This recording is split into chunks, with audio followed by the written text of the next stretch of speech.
네, 존경하는 국민 여러분, 저는 오늘 국민의 일상생활을 불편하게 하고 나아가 국민 건강을 위협하고 있는 미세먼지를 하루빨리 걷어내야 한다는 간절한 마음으로 이 자리에 섰습니다. 우리 정부는 역대 어느 정부보다도 강력한 미세먼지 감축 정책을 추진 중에 있습니다. 특히 올해에는 소위 미세먼지 8법을 재개정하였고 국가 미세먼지 특별위원회와 국가기후환경회의를 출범시켰으며 미세먼지 추경 예산으로 1조 3천억 원을 편성하는 등 미세먼지 문제를 해결하기 위한 틀거지를 마련하였습니다. 이에 따라 우리나라의 미세먼지 농도는 조금씩 개선되고 있으나 여전히 주요 선진국 대비 약 2배 높은 수준입니다. 특히 겨울철과 이른 봄철에는 계절적 요인에 의해 고농도 미세먼지 현상이 자주 발생하고 있습니다. 더욱이 기후변화로 대기 정체 일수가 증가하고 있어 고농도 양상이 고착화되고 있으며 국민의 미세먼지 개선 체감도 역시 악화되고 있는 실정입니다. 이에 정부는 이러한 상황을 무겁게 받아들이며 국민 체감도 개선과 문제 해결의 변곡점 마련이라는 시급한 과제를 해결하고자 관련 대책을 마련하고 오늘 제3차 미세먼지 특별대책위원회에서 심의 의결하였습니다. 올해 12월부터 내년 3월까지 적용하는 미세먼지 고농도 시기 대응 특별대책과 향후 5년 동안 미세먼지 정책 방향과 과제를 제시하는 미세먼지 관리 종합계획을 수립하였습니다. 세부 내용에 대한 설명에 앞서 이번에 수립한 대책과 계획은 지난 9월에 마련된 국가기후환경회의의 정책 제안에 근간을 두고 있고 정책 제안은 국민의 직접적인 참여로 만들어진 결과라는 점을 강조하고 싶습니다. 그럼 미세먼지 고농도 시기 대응 특별대책부터 설명드리겠습니다. 특별대책의 핵심 내용을 말씀드리자면 미세먼지 고농도 시기인 12월부터 3월까지 특별히 적용하는 계절관리제의 도입입니다. 계절관리제는 대책기간 동안 평상시보다 강화된 미세먼지 배출 저감 조치와 국민 건강 보호 조치를 시행하는 개념입니다. 미세먼지 배출 저감과 관련해서는 상시 점검 인력 약 1,000명과 분광계, 비행선 등 첨단 장비를 처음으로 도입하여 사업장 미세먼지 불법 배출을 집중 감시할 계획입니다. 또한 석탄발전소 가동 중단도 금년 봄철에는 4기에 불과했으나 안정적인 전력 수급을 전제로 오는 12월부터 2월까지는 최대 14기, 3월에는 최대 27기까지 확대를 검토하겠습니다. 11월 말 겨울철 전력 수급 대책 수립 시 구체적인 실행 방안을 제시하겠습니다. 이 밖에도 고농도 미세먼지 발생에 따라 비상저감 조치를 관련한 경우에만 적용하던 배출가스 5등급 차량 운행 제한을 수도권 지역에서 일정 계도 기간을 거쳐 실시하며 공공부문 차량 이부제도 수도권과 6개 특광역시에서 시행할 예정입니다. 한편 국민건강보호조치와 관련해서는 어린이집, 유치원, 학교, 사회복지시설 등 민감 취약계층 이용시설에 대해 공기정화 장치 설치 지원을 확대하고 고농도 대응 매뉴얼 이행 여부에 대한 점검도 강화할 계획입니다.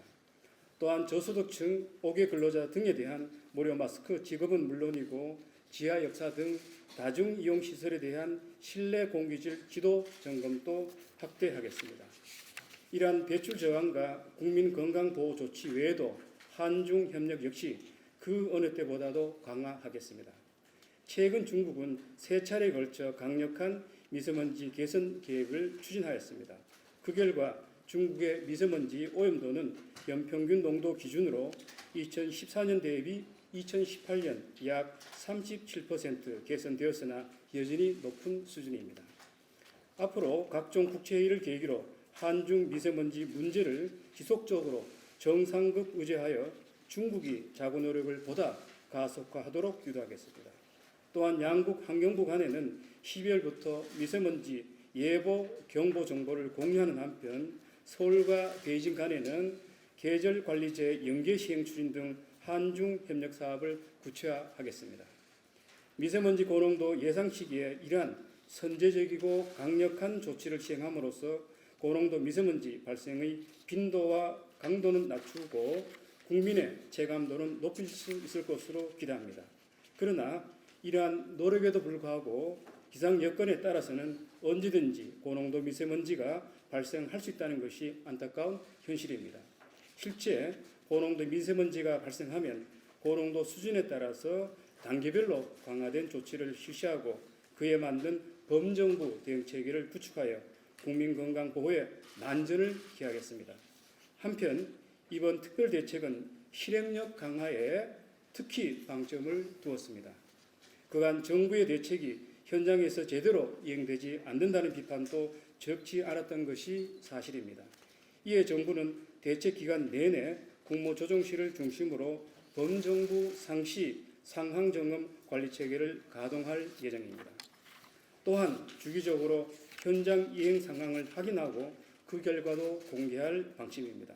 다음으로 미세먼지 관리 종합계획에 대해서 설명드리겠습니다. 이번에 수립된 종합계획은 올해 2월에 제정된 미세먼지 특별법에 따른 법정계획으로 각급 행정기관에 대한 법적 구속력이 대폭 강화됩니다. 또한 이번 종합계획은 지난 2017년과 2018년에 수립된 기존 정부 대책을 강화, 보완하였고 올 3월에 재개정된 미세먼지 8법의 주요 내용도 충실히 반영하였습니다. 뿐만 아니라 6월 제2차 미세먼지 특별대책위원회에서 마련한 농업, 해양, 부문 등 사각지대 대책과 국가기후환경회의 정책 제안 내용 그리고 올해 추경 예산 편성 등 변화된 재정 투입 여건도 이번 종합계획에 담았습니다. 종합계획의 정책 목표를 말씀드리자면 2016년 세제곱미터당 26 마이크로그램이었던 전국 초미세먼지 연평균 농도를 2024년까지 35% 이상 개선하여 16 마이크로그램 이하로 떨어뜨리는 것입니다. 이는 국민의 건강 보호를 위해 국가가 달성하고자 하는 환경기준 15 마이크로그램에 근접한 수치가 되겠습니다. 이를 달성하기 위해 산업, 발전, 수송, 생활, 농업 등 부문별로 과감한 배출 저감 대책을 마련하였고 매년 계절관리제를 지속적으로 추진할 계획입니다. 한편 한중 협력과 관련해서는 그간의 협력 사업을 심화 발전시키는 것은 물론이고 중장기적으로는 유럽이나 북미 사례와 같이 호흡 공동체인 동북아 지역에서도 대기질 국제 해박 체계 마련을 역정 과제로 설정하였습니다. 존경하는 국민 여러분, 이번 특별대책과 종합계획이 차질 없이 시행될 경우 반드시 미세먼지 문제 해결의 실마리가 잡힐 것이라 기대합니다. 다만 정부의 대책과 계획 수립만으로는 문제 해결에 한계가 있습니다. 정부는 정부할 수 있는 모든 정책 수단을 동원하겠습니다. 국민 여러분께서도 우리 모두가 미세먼지의 피해자이자 동시에 가해자라는 인식을 같이 하며 미세먼지 걱정 없는 대한민국을 위해 겨울철 적정 실내 온도 유지, 대중교통 이용 확대, 일회용품 사용 줄이기 등에 함께 동참하고 노력해 주실 것을 간곡히 부탁드립니다. 감사합니다.